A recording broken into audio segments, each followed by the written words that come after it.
Hello ladies and gents, this is another video brought to you by Ants Hood, and it's another one of my painfully honest reviews of the Hightech Ants Medium Nest Kit. Now I think we'll break this down logically, and I'll start with the most important part, which is the nest area, as you can see here.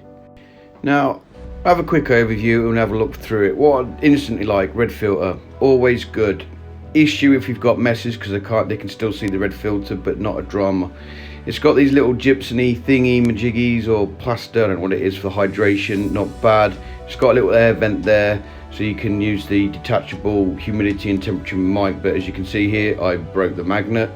Not going to massively lose sleep over it, guys. I mean, it might happen, but it just popped back in, to be fair. So it wasn't like a major drama, and it's quite snug, so it will hold.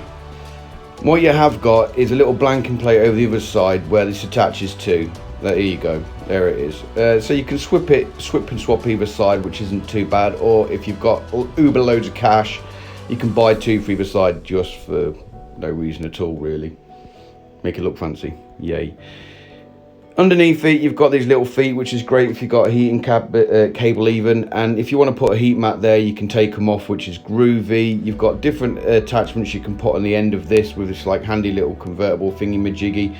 Great design, seen it before, but yeah, it's good design, it works. The only issue I've got is it's done by friction to hold in place, so after a period of time, especially with it being 3D printed, which I'm not a fan of anyway, it's going to get loose over time. I probably, well, in fact, I'll give you the negatives of this later, but I wouldn't put a small species in this nest at all.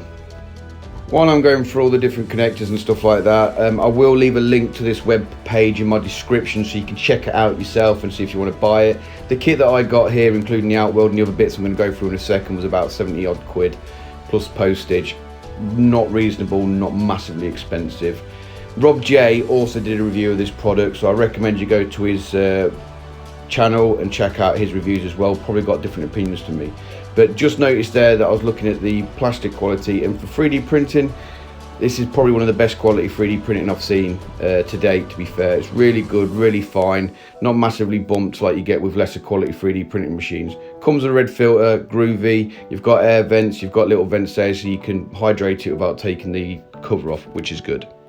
You got a little kit connector thing here, so you can connect like your test tubes and stuff to it, and to the nest and to the Outworld, like a little stopper in between. I've got a few of these, don't really use them. What I do find is the ants often either use it as a dump to annoy me because I can't get to it easily, or they put their brood in there, so it's not great. I'm not a fan of them, to be fair, but I guess it serves a purpose. This is a medium-sized Outworld, and to tell you the truth, I like this. It's good. I've generally got nothing bad to say about it. I've got some pictures that I'll put up at the end of this little clip of it when I've got it set up for ants. It's dirty because my nigers were in there and I didn't clean them out before I put them into hibernation, to be fair. Lazy, I guess, but I've cleaned it up now and you can have a look. It's got air vents, it's got the lip, which I love. There's nothing internally wise apart from these little blocks in the top corners and the bottom corner, which, what I don't like about that is that if you put in a barrier on, because you don't want your ants to get on the little blocks at the top, your barrier's got to be quite low, so it obscures visibility, and when it comes to filming and stuff like that, that's when I've got my issues.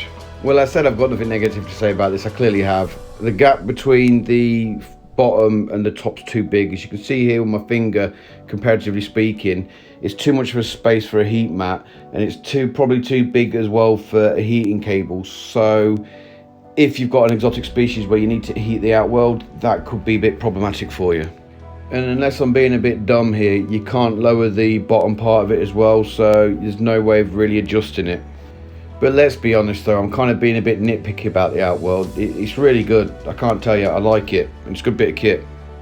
Now, this isn't a nest for a small species. I put my Lagus nigers in here initially. I haven't got any video footage of them, unfortunately, but I noticed they were escaping out, and what they were doing was getting out of this gap in where you hydrate it from. They could sneak through the gypsum or plaster or whatever the hell it is to hydrate it with, and sneaking out of the hole, so I couldn't use it, so I had to move my nigers out, and then it was redundant. I then used it for my Camponotus paresis when I had an issue with them. The video's in the top right corner now if you want to check it out. The nest was too big for them. I knew this. I knew they'd make it, turn it into a tip, but it was a short-term measure until I could actually get them a nest that was adequate for them. Then I moved my paresis out and I washed it. I washed it in warm soapy water like I do with all my amp products to make sure they're clean and ready for the next one. Yeah. Just yeah on that one.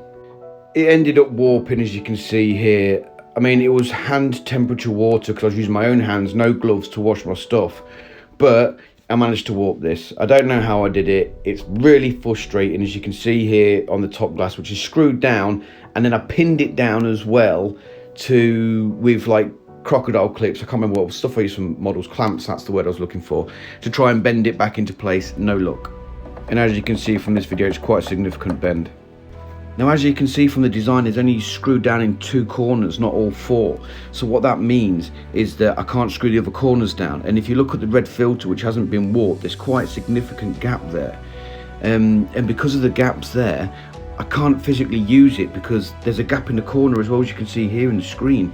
So I can't put any species in there now, large or small, because they'll get out of the gap that's created by the warp. Now, I feel this issue would have been mitigated if there were screws in each 4 corner, because then it would pin it down in the 4 corners and it would be usable.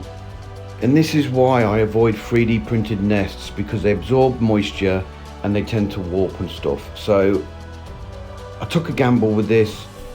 I thought it would be cool. It looked great from Robj's video, and he's the reason why I got it, to be fair.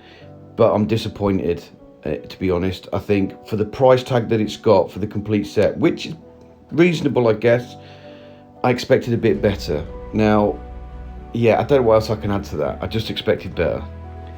Right, that's it for today then, guys. I hope you like my honest review. Your opinions may differ from mine, your experiences may differ from mine, and that's cool, because the great thing about having opinions is they're your opinions. Now, these are my opinions. You may like it, you may not. Leave a comment, tell me about it. You may think this is the best thing since sliced bread, and that's cool. Leave a comment and tell me what you think of my reviews. If you think I'm talking rubbish, let me know. I don't mind, I can take criticism.